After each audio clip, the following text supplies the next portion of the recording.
Yes, we are strongly in support of HB 1260 because this is a consumer issue. It's consumer driven. This year really is the year that consumers are pushing on this bill. It's not, an industry bill.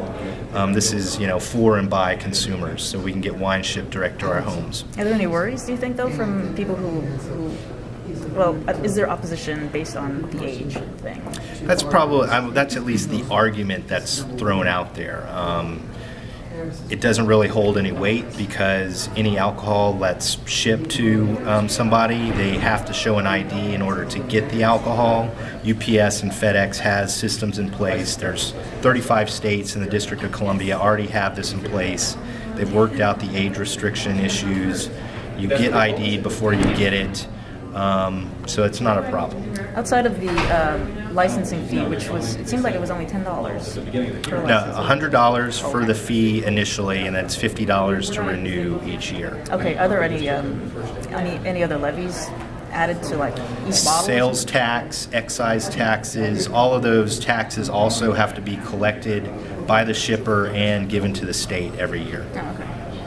So we're anticipating the state gathering more money from licensing fees, more sales tax, more excise taxes. It's going to be, good for Maryland wineries, which means it's going to be good for the Maryland economy. Retailers in Maryland will also be able to ship, so that means they're going to be establishing, an online presence, a shipping presence. They're going to be setting up, wine of the month clubs, etc. So it's going to be great for business in the state. It seemed like though some of the opposition, as far as having wineries shipped directly to the consumer, it seemed like, with the three-tiered system that we have in the state, that there was one person in particular who didn't like the idea of having a manufacturer being a retailer at the same time.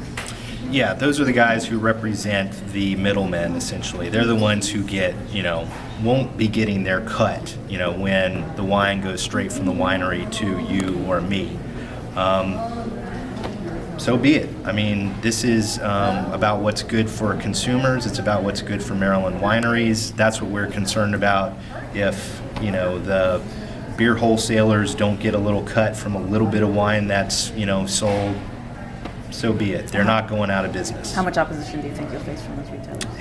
Heavy opposition. Yeah. They are opposed philosophically to any and all changes to the three-tier system, which they consider a holy grail of sorts. Unfortunately, that system is not good for consumers a lot of the time. And do you think at some point, though, they'll get rid of that system? I like to think so. There's, certainly changes that we would, be supportive. I mean, first and foremost, direct shipping. From our perspective, there's no need for the middleman to be, adding additional monies in order to, get the wine to us.